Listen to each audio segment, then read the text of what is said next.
আসসালামু আলাইকুম। তো আজকে আমরা পড়ব উচ্চতর গণিত দ্বিতীয় পত্রের পুনরাবৃত্তি বা নিউটন রেফসন মেথড এর মাধ্যমে কোনো একটা ত্রিঘাতী ইকুয়েশন এর বাস্তব মান কিভাবে 3 দশমিক স্থান পর্যন্ত নির্ণয় করা যায়। তো এটি আমাদের ল্যাবের জন্য খুবই গুরুত্বপূর্ণ। বোর্ড পরীক্ষা বা কলেজের পরীক্ষা, ল্যাব পরীক্ষা এগুলোতে এই নিউটন রেফসন পুনরাবৃত্তি পদ্ধতি বা নিউটন রেফসন, আরেকটা হচ্ছে বাইসেকশন, আর হচ্ছে ইন্টিগ্রেশনের কিছু ল্যাব আছে। তারপরে পরাবৃত্ত আঁকা, উপবৃত্ত আঁকা, অধিবৃত্তটা আসে না খুব একটা। তারপর লৈখিক, আর হচ্ছে সাইন ইনভার্স, কজ ইনভার্স, এগুলো খুব পছন্দের এবং এগুলো পড়ে গেলে মোটামুটি কমন, এটা নিশ্চিত বলা যায়। তো এগুলো আসলে বুঝতে একটু কষ্ট লাগে, কারণ স্বাভাবিক থিওরি আর এটা একটু বুঝতে একটু ঝামেলা। তো এটা সহজে আমি বুঝিয়ে দিব ইনশাল্লাহ। তো প্রথম কাজ হচ্ছে, যে সমীকরণটা আমাকে দিবে এই সমীকরণটাকে আমি ফাংশন অফ এক্স হিসেবে এটাকে ধরবো। এটা হচ্ছে প্রথম কাজ। দ্বিতীয় কাজ হচ্ছে, এই ফাংশন অফ এক্স কে আমি ফাংশন অফ এক্স এন হিসেবে চালিয়ে দিব। এটা হচ্ছে দ্বিতীয় কাজ। এগুলো কিছু কাজ করতে হবে এই ম্যাথগুলো সমাধান করার জন্য। এবার তৃতীয় কাজ হচ্ছে, ফাংশন অফ এক্স কে আমি একবার ডিফারেন্সিয়েট করব, অন্তরীকরণ করে যেটা পাই এটা আমার বের করতে হবে। তাহলে এক্স কিউব করলে কি হয়, 3x স্কোয়ার। কি হবে, x to the power N, N x to the power N minus one. তারপর হচ্ছে 2x স্কোয়ার, কত 2 ইন্টু এক্স স্কোয়ার করলে হয় 2x, তাহলে 4x প্লাস 3। এবার আমি কি করব, এই যে ফাংশন অফ এক্স যেটা পাইলাম ডিফারেন্সিয়েট করে পাওয়া যায় সমীকরণটা বা ফাংশনটা, এই ফাংশনটার মধ্যে আমি জাস্ট এক্স এর জায়গায় এক্স এন হিসাবে লিখবো, লিখে আমি আবার লিখবো বা এক্স এন দিয়ে চালিয়ে দিব। তাহলে এক্স এন দিয়ে দিলাম, সব সেম, খালি এক্স এর জায়গায় এক্স এন হইল।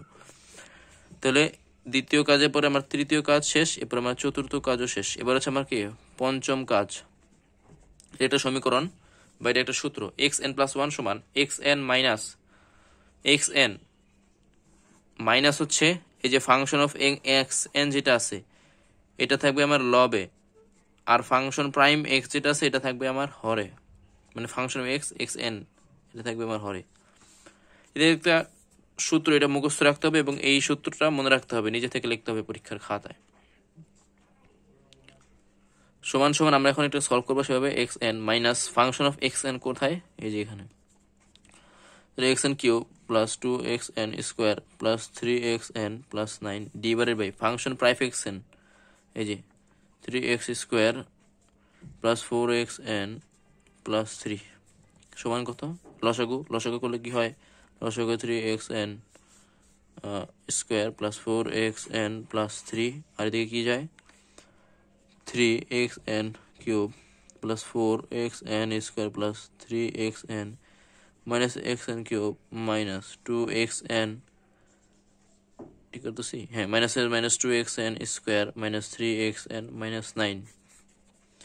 এখন হিসাব নিকাশ, এদিকে 3টা xn কিউব, একটা xn কিউব মাইনাস, তাহলে 2xn কিউব, এখানে কয়টা আছে 4টা xn স্কোয়ার, 2টা বিয়োগ প্লাস 2xn স্কোয়ার।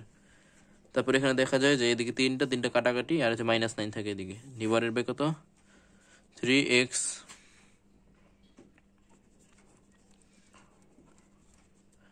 কোনটা আমি পেলাম এক্স এন প্লাস ওয়ান।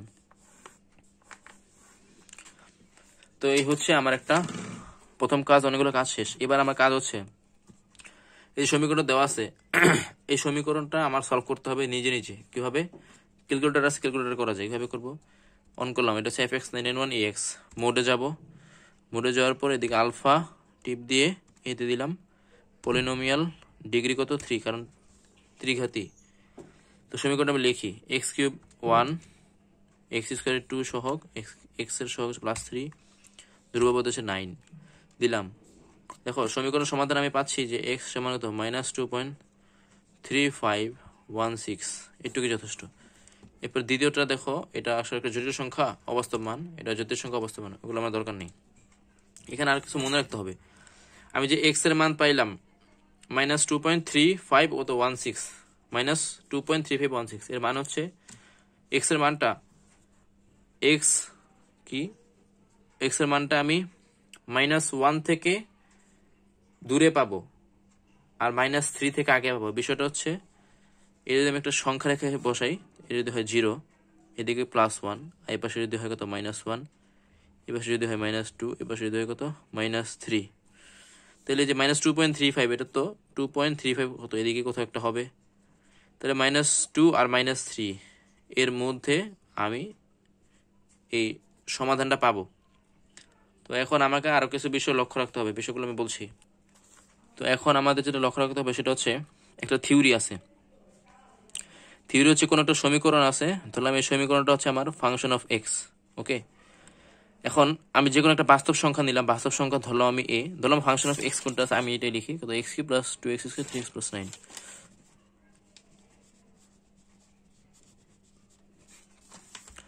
এ যে কোনো একটা সংখ্যা,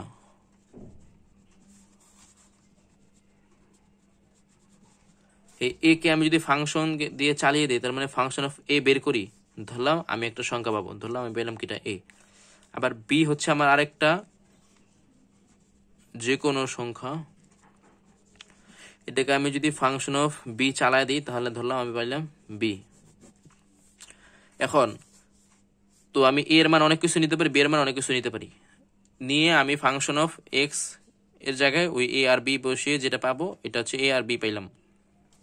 এখন দেখতে হবে এরকম মান নিয়ে বসানোর সময় দেখা যাবে ফাংশন অফ এ বসানোর জন্য আমি কোনো একটা কারণে, তো একটা সময় পরে হয়তো দেখা যাবে যে এই এ এর মান হয়ে যাবে কি পজিটিভ, বা পজিটিভ মান পাইলাম আমি এ, ফাংশন অফ এ এর জন্য যে মানটা পাইলাম এটা হচ্ছে আমার কি পজিটিভ মান, আর বি এর জন্য আমি যে ফাংশন অফ বি মানটা পেলাম এটা হচ্ছে আমার কি মান নেগেটিভ মান।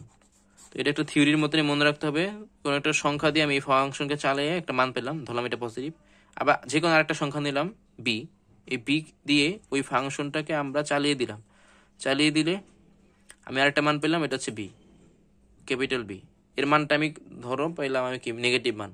তো যখনই একটা পাবো প্লাস একটা মাইনাস, তখন আমরা বলতে পারবো যে সংখ্যার কারণে বা যেই সংখ্যাকে আমরা ফাংশন দিয়ে চালিয়েছিলাম ওই দুই সংখ্যার মধ্যে কোন একটা জায়গায় এই বাস্তব মানটা থাকবে।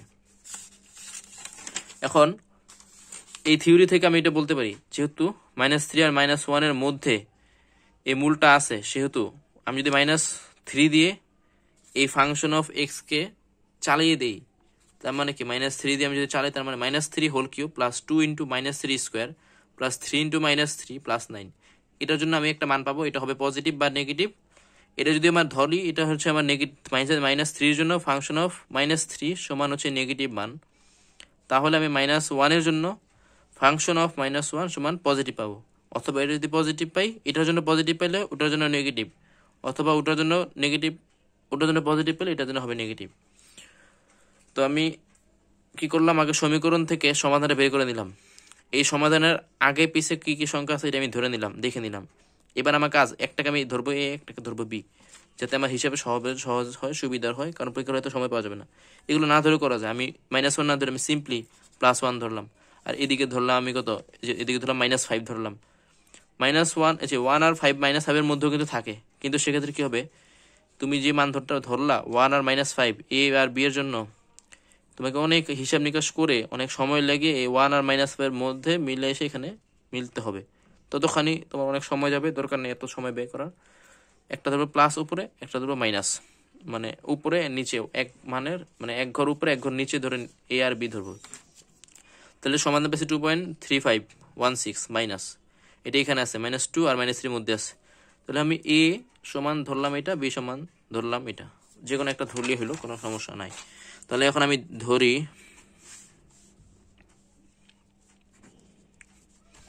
এ সমান -2, সুতরাং ফাংশন অফ -2 সমান কত হবে, -2³ + 2 ইন্টু কত -2² + 3 ইন্টু কত -2 + কত 9, কত হয়, এদিকে হয় -8, এদিকে হয় 4 × 8, এদিকে হয় -7 × 12, এদিকে +9, ঠিক আছে। তো এখানে 3 × কত -6, তো এটা কাটা 9 থেকে 6 গেলে থেকে কত 3, এটা কি পজিটিভ ধরলাম, তাহলে আমি ফাংশন অফ -2 সমান আমি পজিটিভ পেলাম, এটা একটা গুরুত্বপূর্ণ বিষয়। দ্বিতীয়ত এটা যদি পজিটিভ যেহেতু পাইছি, তাহলে আমি ফাংশন অফ -3 সমান কত পাবো, -3³ + 2 × -3² + 3 × -3 + 9 সমান দিকে কত হয় -27 প্লাস হয় কত হয় -27, এদিকে 3 3 9, 9 দুগুণে কত 18, ঠিক আছে? হ্যাঁ ঠিক আছে, ঠিক আছে, -9 + 9, প্লাস মাইনাস কাটা, দেখো -27 প্লাস কত 18 সমান কত হয়, এদিকে হয় আমার -9, এটার জন্য আমি পাইছি কি নেগেটিভ, তার মানে -2 এর জন্য আমি পেলাম পজিটিভ, -3 এর জন্য আমি পেলাম কত নেগেটিভ। তার মানে আমি বলতে পারি যে a সমান -2 ও b সমান -3 এর মধ্যেই প্রদত্ত ইকুয়েশন এর বাস্তব সমাধান আছে। ওকে, তো আমি কি করলাম শুরু থেকে যদি আরেকবার বলি, ফাংশন দেওয়া থাকবে আমাকে, এটাকে আমি ফাংশন অফ এক্স ধরে চালাবো, 2 নাম্বার এক্স এন ধরে চালাবো, 3 নাম্বার এক্স কে একবার ডিফারেন্সিয়েট করে যেটা পাবো এটা আমি হাতে রাখবো, 4 নাম্বার ডিফারেন্সিয়েট করা এই ফাংশনটাকে আমি এক্স এন দিয়ে চালিয়ে দিব, 5 নাম্বার এক্স এন প্লাস 1 একটা সূত্র, এক্স এন মাইনাস উপরে ফাংশনটা নিচে divided by function of x n এর ডিফারেন্সিয়েট করা মানটা, এখান থেকে আমি function of x n plus 1 বের করবো। এখন বলো এটা পেরা বের করলাম, কাজ আছে, বের করে আমি রাখলাম। এবার আমি কি করলাম, এই সমীকরণটা সমাধান করলাম, সমাধান করে এক্স এর একটা মান পেলাম, এই মানটা দেখলাম আমি -2 পয়েন্ট সামথিং, তার মানে হচ্ছে এটা হচ্ছে কত, এই -1 থেকে -3 এর মধ্যে থাকবে। ওকে, এটুকু আমি দেখে রাখলাম। তাই আমরা কি করলাম, আমি একটা ধরলাম এ, -2 কে আমি ধরলাম এ, আর -3 কে ধরলাম বি, কারণ কি দুইটার মাঝখানে থাকে, বের করে আমি দেখাইলাম, দেখাইতে হবে কিন্তু এগুলো যে একটা পজিটিভ একটা নেগেটিভ, অতএব আমার কাজ ঠিক আছে। এবার কাজ হচ্ছে কি, দেখো ফাংশন অফ -2 এর জন্য আমি পাইছি +3, আর ফাংশন অফ -3 এর জন্য আমি পাইলাম কত -9। এখন এই দুই সংখ্যার মধ্যে কোনটা শূন্যর কাছাকাছি বলো দেখি, এটা যদি আমার সংখ্যা রেখা হয়, এটা যদি হয় আমার কত, তাহলে এটা হচ্ছে আমার শূন্য, তাহলে এদিকে হবে কত -3, আচ্ছা 1 2 3 4 5 6 7 8 9, এখানে হচ্ছে -9, আর এখানে কত 1 2 3, অবশ্যই +3 0 কাছে। তো এখন যেটা যেই মানের জন্য মানে -2 এর জন্য আমি কিন্তু 3 পেলাম, এই 3টা কি শূন্যের কাছে, অতএব এই -2 কে আমার এক্স নট ধরতে হবে। কি ধরতে হবে, তো এরপর আমার লিখতে হবে যে যেহেতু ফাংশন অফ -2 এর জন্য প্রাপ্ত মান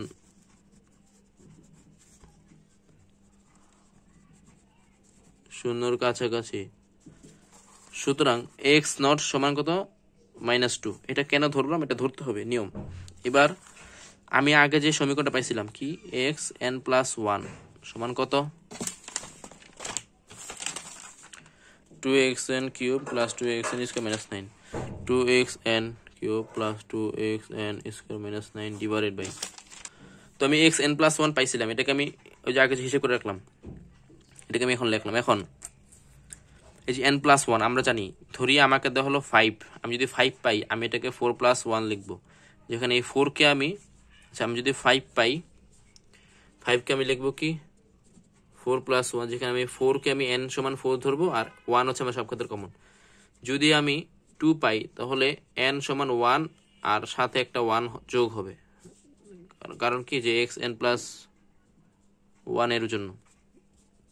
তো এখন x n প্লাস 1, তো x এর মান আমি এক্ষেত্রে x 0 প্লাস 1 বসাবো, তার মানে x 0 আর 1 যোগ করলে কি হয় 1 হয়, x1 সমান কত, আচ্ছা আমি লিখে নিই এখানে, x1 সমান হচ্ছে x 0 প্লাস 1 সমান, দেখো এখানে কিন্তু n থাকার কারণে পুরোটা n, তো এখানে ঠিক n এর জায়গা দখল করেছে 0, n এর জায়গা 0 দখল করেছে, তো এখানেও n এর জায়গা এই 0 দখল করবে, তাহলে 2 ইন্টু এক্স নট বা x0 square plus 2 into x nought square -9 divided by 3 into x nought square plus 4 into x nought plus 3।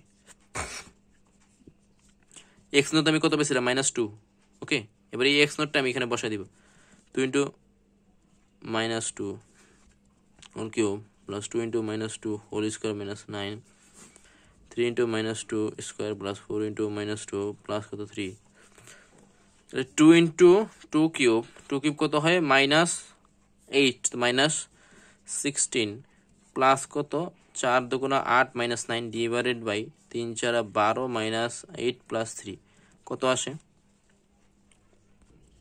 তো আসে হচ্ছে কত -17 ডিভাইডেড বাই 7 সম্ভবত -2.428571। এটা কত? এটা হচ্ছে আমার এই যে xn এর মানটা, তাহলে x1 সমান কত -2.428571। তো দেখো আমি কিন্তু সমাধান পাইছিলাম -2.35, প্রথম x1 পেয়ে গেছি -2.4, তার মানে আর একবার বা দুইবার কাজ করলে কিন্তু আমরা পেয়ে যাব। আমি যদি এই x0 -2 না ধরে -2 না ধরে এখান থেকে যে কোনো একটা সংখ্যা ধরতাম, আর মানে এর মান আমি যদি -2 না ধরে এদিকে যে কোনো একটা সংখ্যা ধরতাম, আর বি এর মান যদি আমি -3 না ধরে এর থেকে আরো আগাইয়া এখান থেকে কোনো একটা মান ধরতাম, তাহলে এই মূল মানের কাছে আসতে আমাকে অনেক অঙ্ক করতে হইতো, অনেক সময় লাগতো, অনেক লেংদি প্রসেস হইতো। আর এখন -3 আর 2 এর মাঝে কাছাকাছি ধরলাম মূল যদি আমার এখানে হয়, 3 আর 2 এর কাছাকাছি 3 আর 2 ধরাতে প্রায় আমি কাছাকাছি চলে আসছি, আর একটুখানি বাকি আছে। তো এই জন্য আমি 3 আর 2 ধরছিলাম।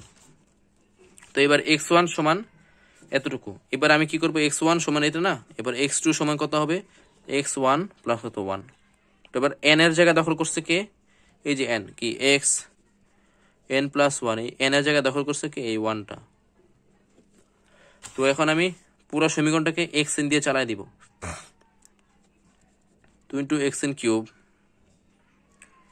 plus 2 into xn square minus 9 divided by 3 into x1 square plus 4 into x1 plus 3।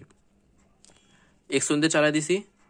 এবারে x1 কিন্তু যে এই মানটা, এবার এই মানটা পুরোটা বসাতে হবে। 2 into -2.428571 হোল মাইনাসের ভিতরে যাবে, হ্যাঁ, cube plus 2 into 428571 square minus 9 divided by 3 into -2.428571 square plus 4 into 2.42। আসলে কি এইসব প্র্যাকটিক্যাল গুলো খুব লেংদি এবং বিরক্তিকর। আমরা তো করি না, কি করি, বন্ধুর একজন করলে মাইরা দিই, জাস্ট কপি করে দিই, কিন্তু নিজে করতে গেলে আসলে কষ্ট আছে। তো আমি এখন কত পাইছি, আনসার আসে আমার কত, এই পুরোটা সলভ করলে আসে -2.354487 -2.354487। তো দেখো এটা হচ্ছে আমি x2 পেয়ে গেছি, আমাকে কিন্তু পাইতে হবে কি x সমান -2.3516।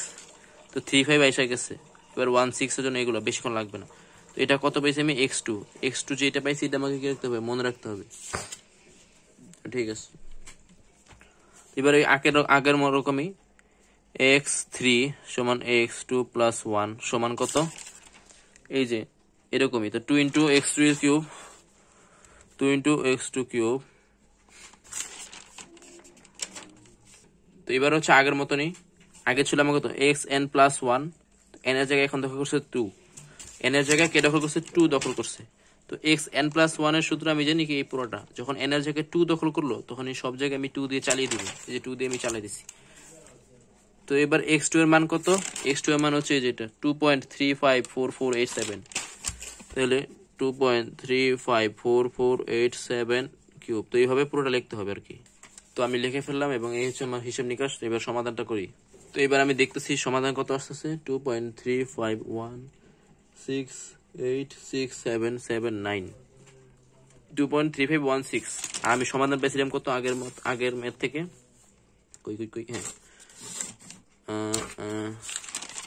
হ্যাঁ 2.3516 এখানে কিন্তু 2.3516 হয়ে গেছে। তো এখন আরেকবার করে দুইটা মানকে আমার সেম সেম দেখাইতে হবে। এটা কত পাইলাম আমি, x3 না, x3 সমান পাইছি এটা। আবার আমি x4 পাবো, x4 কত, 2 into x4 সমান কত, x3 প্লাস কত 1 সমান 2 into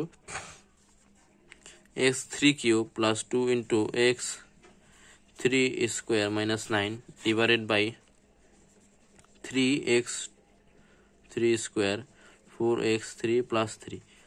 এবারে x3 এর মান কত, এই যে এটা, তো বসাই দিবে 2 into cube plus 2 into square minus 9 divided by 3 into square plus 4 into plus 3।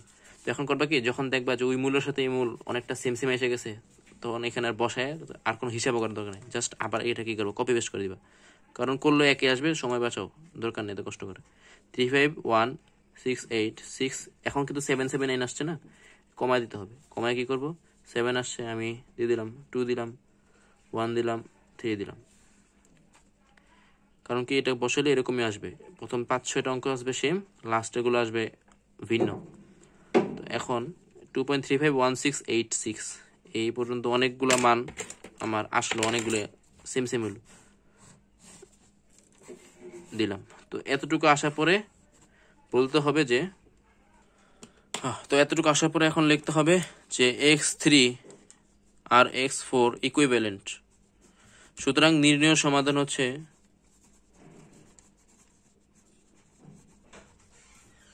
x সমান 2.351686 হ্যাঁ 86 এটুকুই। যত ঘর বলে, যদি বলে 5 ঘর তো এতটুকু, 3 ঘর বললে কতটুকু হবে, এতটুকু হবে। হ্যাঁ, দশমিকের পরে যত ঘর বলবে তত ঘর নিয়ে হিসাব করতে হবে।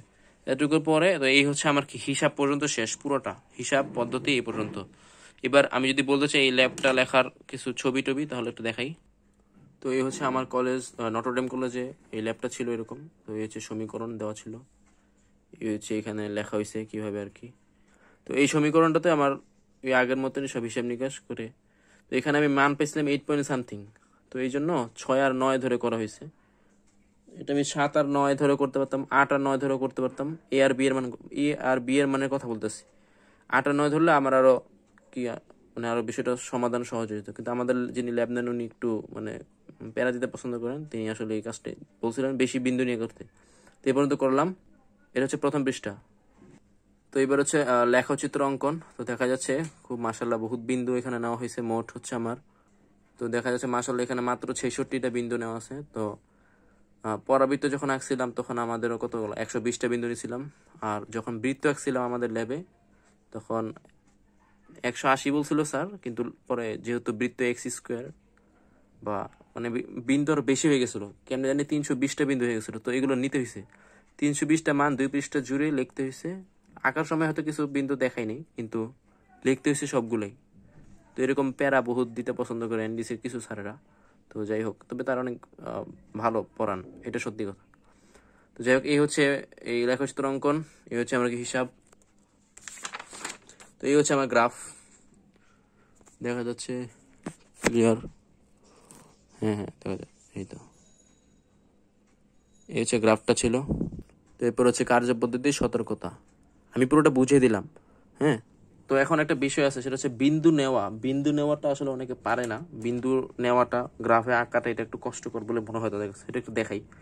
আমি ফাংশন অফ এক্স ধরছিলাম কোনটা আমার হচ্ছে, তো এটা হচ্ছে আমার ফাংশনটা। আমার এটা ক্যালকুলেটরের মান বসাইতে হবে, বা কি বলি মানে গ্রাফ আঁকতে হবে। গ্রাফ আঁকতে হলে সহজে কিছু কাজ করে, সেটা হচ্ছে fx991 টা নিয়ে এটার মেনু, তারপরে আলফা চেপে 9 টিপবো, কই আসে না কেন, আচ্ছা না এমনি এমনি 9 টিপবো, টিপলাম।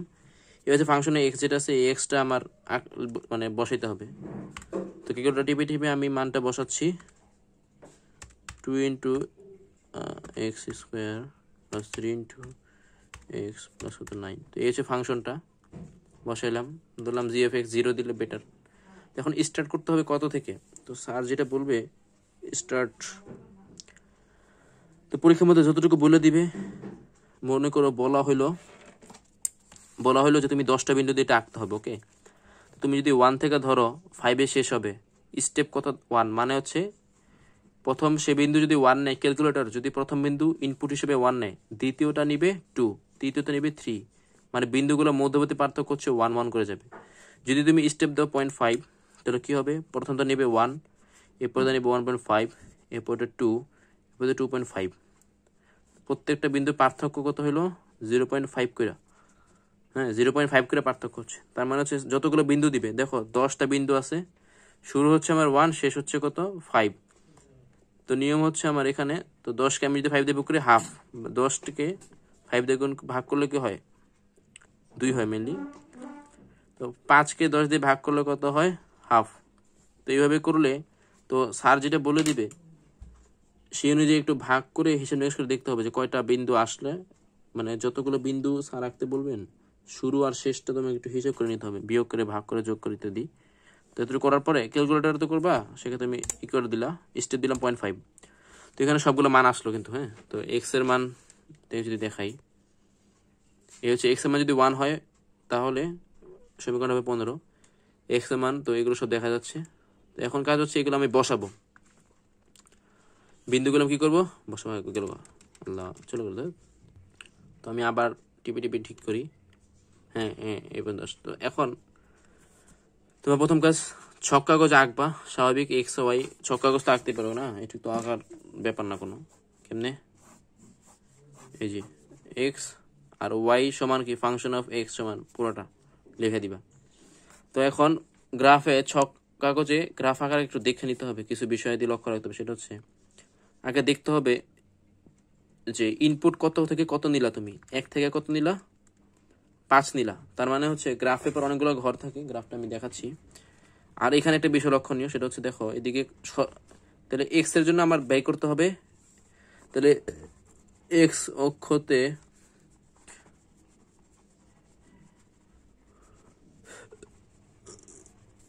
মিনিমাম মান বসাবো আমি 1, ম্যাক্সিমাম যাবে 5। আর ওয়াই অক্ষতে দেখো, ওয়াই অক্ষতে কি হয় দেখো, ম্যাক্সিমাম কত, অনেক করে হয়ে গেল না। মিনিমাম ছিল আমার কত, এখানে 15। আমি যদি বলি ওয়াই অক্ষে মিনিমাম হচ্ছে কত, তাহলে ওয়াই অক্ষতে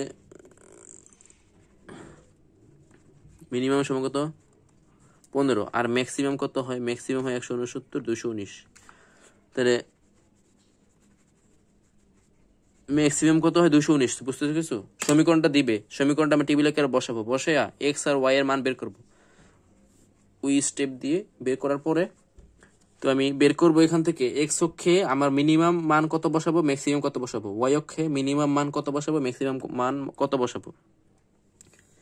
তো এগুলো আমি একটু দেখে নিতে হবে। তো দেখার পর এখন আমার কাজ হচ্ছে কোন অক্ষ বরাবর কত ঘর ধরবো, এটা একটু হিসেব করতে হবে আমাকে। কিভাবে দেখাচ্ছি। তো এই আমি গ্রাফ পেপারটা নিলাম। এখন কোন অক্ষ বরাবর কতটুকু নিব, এটা একটা নিয়ম আছে। নিয়মটা হচ্ছে প্রথমে আমার কাজ হচ্ছে এই মিনিমাম আর ম্যাক্সিমামের গ্যাপ কত, গ্যাপ সমান 4। আর এখানে কত, মিনিমাম আর ম্যাক্সিমামের গ্যাপ কত, এখানে গ্যাপ সমান কত, 219 থেকে 15 বিয়োগ করলে কত হয়, কত হয়, হ্যাঁ 204 হয়, 204। তো গ্যাপ কত আমার, 204। তো এখন গ্যাপ আমি বের করলাম। এখন কাজ হচ্ছে আমাকে আগে গ্রাফে অক্ষটা আঁকতে হবে। অক্ষ আমার যেখানে খুশি মন যায় সেখানে আঁকতে পারি, অথবা একটু বুদ্ধি করে আঁকতে পারি। তো আমি যদি যেখানে খুশি সেখানে আঁকি, তো দেখা যাচ্ছে যে মিনিমাম কত যাবে, 15 যাচ্ছে, আর ম্যাক্সিমাম কত যাচ্ছে, 219। তার মানে আমি যদি এখানে অক্ষটা আঁকি, মিনিমাম আমি কত ধরবো, 15, মানে নিচে তো 15 যাবে, আর ম্যাক্সিমাম যাবে কত, 219। ঠিক আছে? তো এখন আমার কাজ হচ্ছে কি, 219 আর 15 আমি কি করছি, গ্যাপ বাই করছি। এখন কাজ হচ্ছে আমার কি, গ্যাপ দরকার নেই আসলে। প্রথম কাজ হচ্ছে মিনিমাম কত ছিল 15, ম্যাক্সিমাম কত হলো আমার 219। যেহেতু গ্রাফ পেপারের নিচে থাকবে কি মিনিমামটা, উপরে থাকবে ম্যাক্সিমামটা। বা মেইনলি আমার কি করতে হবে এখন, এই 219 আর 15 যোগ করতে হবে। 219 আর 15 যোগ করলে কত হয়, 219 প্লাস 15, 234। এখন একটা গ্রাফের লম্ব বরাবর থেকে 100 ঘর আর প্রস্থ বরাবর থেকে কত, 80 ঘর। তো আমি যদি লম্ব বরাবর এই 219 বসাতে চাই, 219 মানে 234 বসাতে চাই, তাহলে আমার 234 ডিভাইড বাই কত, 100, 2.34। তাহলে আমাকে কি করতে হবে, ওয়াই অক্ষ বরাবর 2.34 একক সমান 1 ঘর হবে। বুঝছো? মানে আমি কি করলাম, এই দুই ঘরের সমষ্টি বের করলাম। সমষ্টিকে আমি, যেহেতু লম্বা বরাবর 100টা ঘর থাকে, আর লম্বা বরাবর এগুলো বসবে ওই অক্ষটা, তাহলে এই সমষ্টিকে আমি 100 দিয়ে ভাগ করলাম। ভাগ কইরা যেটা পাইলাম, যে মানটা পেলাম, এই মানটার একক সমান হবে কি, ওয়াই অক্ষ বরাবর 1 ঘর। মানে যতটুকু পাইছি এত একক সমান 1 ঘর। এখন তুমি কি পরীক্ষার খাতা এরকম এত দশমিক বের করে একক নিয়ে ঝামেলা পড়বে না? করবা কি, এত ঝামেলা দরকার নেই। 2.34 তো 2 এর থেকে বেশি আসছে, আমি এটাকে 3 ধরলাম। তাহলে 3 একক সমান 1 ঘর ধরবো আমি ওয়াই অক্ষ বরাবর। ওকে, তারপর হচ্ছে তার মানে ওয়াই অক্ষ বরাবর 3 ঘর সমান 1 একক, 3 একক সমান হচ্ছে 1 ঘর। তার মানে এই যে একটা ক্ষুদ্র ঘর আছে না, এই যে একটা ক্ষুদ্র ঘর, যে এতটুকু, এতটুকু সমান হচ্ছে 3 একক, এতটুকু সমান কত, 3 একক। তার মানে আমি যদি বলি উপরে থাকবে 219, নিচে থাকবে 15, তাহলে এইভাবে সম্ভব। আর যেহেতু এক্স অক্ষ বরাবর এখন দেখি 5 আর 1 কত হয়, 6। তো এইভাবে ধরলে কোনো ঝামেলা হয় না। 5 আর 1 কত হয়, 6 হয়। 6 এই পাশে কতগুলো থাকে, 80 থাকে, তাহলে কত, 80 ডিভাইড বাই 6, 13.3। আমি 14 ঘর ধরি, তাহলে আমি 14 ঘর সমান কত হয়, 1 একক যদি ধরি, তাইলে অনেকটা কাজ হয়ে যায়। হ্যাঁ হ্যাঁ হয়। তো 14 ঘর যদি আমি 1 একক ধরি, তাহলে এদিকে কাজ হয়ে যাবে। মানে এদিকে হচ্ছে কত, 10, এদিকে ধরে 15 যদি ধরি, তাহলে 15, 30, 3 15 পদে 4 15 60, 4 15 60 থাকে। ওকে, গ্যাপ তো আমার 4টা, তো 4 15 60 হয়। এরপর আর ঘর ফাঁকে থাকে, তো এদিকে আমার কত দরকার নেই, 15 ধরলেই ভালো, 15 ধরলে সুন্দর মতন হয়। তাহলে আমি ওয়াই অক্ষ বরাবর ধরবো 3 একক সমান 1 ঘর, আর এক্স অক্ষ বরাবর ধরবো 15 ঘর সমান 1 একক। এভাবে ধরে গ্রাফ আঁকবো এবার। তো এইভাবে নিউটন রেফসন এটা শেষ হইলো। গ্রাফ আঁকাটা মনে একটু বুঝো না, আমার একটু সমস্যা হয়েছে, তো এটা তোমরা বুঝতে পারবা একটু যদি মাথা একটু খারাপ। গ্রাফ নিয়ে একটু জাস্ট চিন্তা করলেই হবে, সবসময় এরকম হিসাব নিকাশ করার সময় থাকবে না তোমার। তো সেক্ষেত্রে যদি গ্রাফ আঁকতেই হয় আর টাইম না থাকে, তো ছোট করে হলো মানে অবশ্যই আঁকা দিয়ে আসতে হবে। হ্যাঁ, অন্তত এটা মনে রাখতে হবে যে এই দুইটার গ্যাপ সমষ্টিকে আমি লম্ব বরাবর ঘর দিয়ে ভাগ দিব 100টা। আবার এখানে দুইটা সমষ্টি কত, 6, 6কে আমি যদি এই সমষ্টি দিয়ে ভাগ দিই, তাহলে কত হয়, 80। এক্স অক্ষ বরাবর 80টা ঘর থাকে। তো এইগুলা হিসেব নিকাশ করে একটু দেখতে হবে আর কি। এইভাবে নিউটন রেফসন পুরোটা আঁকা হইলো বা পুরোটা শেষ করা হলো। তো ধন্যবাদ, বুঝানো হয়তো আমার এতটা ভালো নাও হইতে পারে, তো এই জন্য আমি চেষ্টা করবো আরো ভালো করার জন্য। তো আমাকে উৎসাহ দিবেন সবাই। আল্লাহ হাফেজ, আসসালামু আলাইকুম ওয়া রাহমাতুল্লাহ।